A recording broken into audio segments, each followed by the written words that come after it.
Hello everyone. देखिए हमें इस क्वेश्चन को कैसे सोल्व करना है। एक ये ज्योमेट्री का बहुत ही बेहतरीन क्वेश्चन है, ध्यान देते हैं। इस क्वेश्चन में बोला गया है कि भाई एक ट्रायंगुलर पार्क है, स्केलन ट्रायंगुलर पार्क, विषम बाहु त्रिभुज के रूप में एक पार्क है।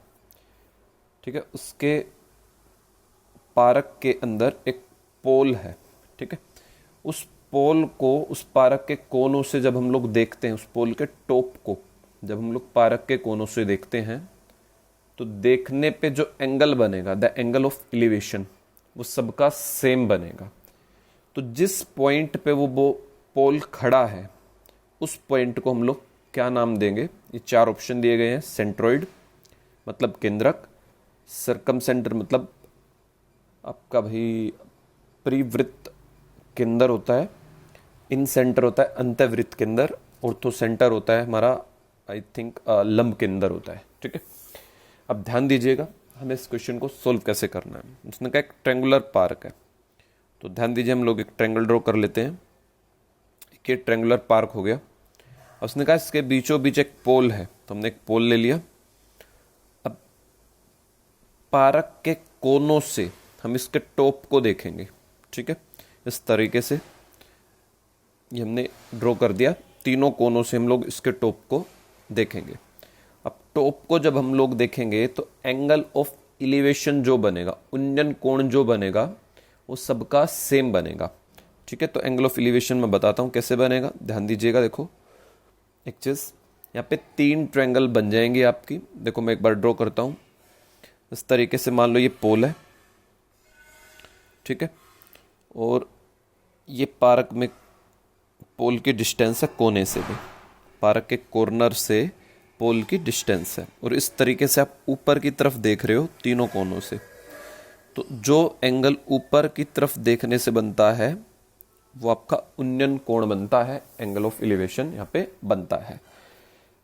तो यहाँ तीन ट्रायंगल बनेंगी, तीनों में एंगल थीटा ही बनेगा। ठीक है, तो मैं एंगल्स बता देता हूँ कहाँ कहाँ बनेंगे आपके एंगल्स, देखिएगा ध्यान से। ये वाले एंगल्स की मैं बात कर रहा हूँ, ध्यान दीजिएगा मेरी बात पे। ये वाले एंगल्स, ये थीटा बनेगा, ये थीटा, ये एंगल भी हमारा थीटा बनेगा, और वन मोर एंगल हमारा यहाँ पे बनेगा, वो भी थीटा बनेगा, ये थीटा इस तरीके से। अब भाई पोल सीधा खड़ा है तो ये 90 डिग्री का एंगल भी बनेगा यहाँ पे, ध्यान रखिएगा। तो कोई छोटी ट्रायंगल में हम लोग समझते हैं, एक एंगल थीटा बनेगा तीनों ट्रायंगल्स के अंदर, एक एंगल 90 डिग्री का बनेगा। पोल की हाइट सब में सेम बनेगी तीनों ट्रायंगल में। अब एक चीज पे हम लोग ध्यान देते हैं, आप लोगों ने पढ़ा होगा कॉन्ग्रुएंसी की, सर्वांग समता का एक नियम होता है, एंगल एंगल साइड वाला, एंगल एंगल साइड वाला। अगर कोई भी दो एंगल और एक साइड किसी भी त्रिभुज में बराबर, किसी भी दो त्रिभुज में बराबर होती हैं या तीन में बराबर होती हैं, तो वो कॉन्ग्रुएंट ट्रायंगल होती हैं। वो कौन सी ट्रायंगल होती हैं? कॉन्ग्रुएंट ट्रायंगल होती हैं। तो यहाँ तीन ट्रायंगल बनेंगी, तीनों ट्रायंगल्स का, तीनों ट्रायंगल्स में हाइट h रहेगी, एक एंगल थीटा रहेगा और एक 90 डिग्री का एंगल रहेगा। तो इस तरीके से तीनों की तीनों जो ट्रायंगल बनेंगी वो कॉन्ग्रुएंट बनेंगी। अगर तीनों ट्रायंगल यहाँ कॉन्ग्रुएंट बनेंगी तो एक चीज पे ध्यान दीजिएगा, जो मैं ब्लैक से अभी मार्क कर रहा हूं, अगर तीनों ट्रायंगल कॉन्ग्रुएंट है तो तीनों ट्रायंगल्स की सारी साइड भी कैसी होंगी? सेम बनेगी। कॉन्ग्रुएंट का मतलब सब कुछ सेम होता है, तो उसकी सारी साइड भी सेम बनेगी। अब ध्यान दीजिएगा मेरी बात पे, जिनको मैं ब्लैक कर रहा हूं, तो ये वाली साइड ट्रायंगल की, तो ये वाली साइड और ये वाली साइड, ये तीनों साइड भी आपस में, जो मैंने जिनको ब्लैक किया है, ये तीनों साइड आपस में क्या होंगी भाई? इक्वल होंगी। तो इस पॉइंट को हम लोग बोलेंगे सरकम सेंटर। अभी मैं एक्सप्लेन करता हूँ सरकम सेंटर क्यों बोलेंगे, उसको भी मैं अभी एक्सप्लेन करता हूँ। सरकम सेंटर होता है ये वाला पॉइंट, भी वो जो पॉइंट जो तीनों कोनों से इक्वल डिस्टेंस पे होता है किसी भी ट्रायंगल के अंदर, कोई भी हो, चाहे वो स्केलन हो या अदर कोई भी हो। स्केलन ट्रायंगल की बात कर रहे हैं यहाँ तो हम लोग। स्केलन ट्रायंगल के अंदर कोई भी ऐसा पॉइंट जो तीनों कॉर्नर से इक्वल डिस्टेंस पे होगा, वो आपका सरकम सेंटर ही कहलाएगा। ठीक है, सरकम सेंटर को मैं एक बार एक्सप्लेन भी कर देता हूं, उससे आपको और अच्छे से क्लियर चीज हो जाएगी। देखिएगा सरकम सेंटर क्या होता है। कोई भी अगर आपके पास ट्रायंगल है, आप उसके अंदर परपेंडिकुलर बाइसेक्टर खींचेंगे। आप कोई भी ट्रायंगल है उसमें तीनों साइड के परपेंडिकुलर बाइसेक्टर हम लोग खींचेंगे, लंब समद्वि भाजक जो परपेंडिकुलर भी हो और साइड को आधा आधा भी काटेगा। ठीक है, होप सो आपने छोटी क्लासों में सब सीखा है, तो मैं डायरेक्ट कर रहा हूं। हम लोग यहाँ पे लंब परपेंडिकुलर बाइसेक्टर खींचेंगे इस तरीके से, जो 90 डिग्री का एंगल भी बनाएंगे और दो बराबर भागों में इस साइड को बांटेगा भी।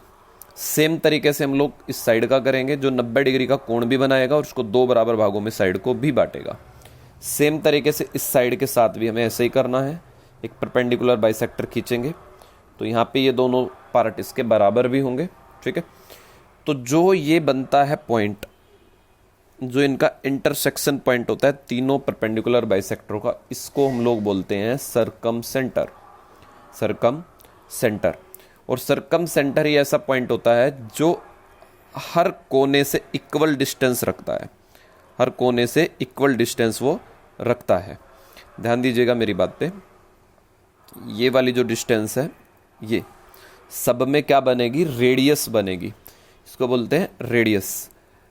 सरकम सेंटर ये होता है और इसको बोलते हैं सरकम रेडियस। भाई इसको बोलेंगे हम लोग सरकम, सर्कल रेडियस भी बोल सकते हैं, सरकम रेडियस भी बोल सकते हैं, सरकम सर्कल रेडियस बोलते हैं। और ये इक्वल होती है हर कॉर्नर से।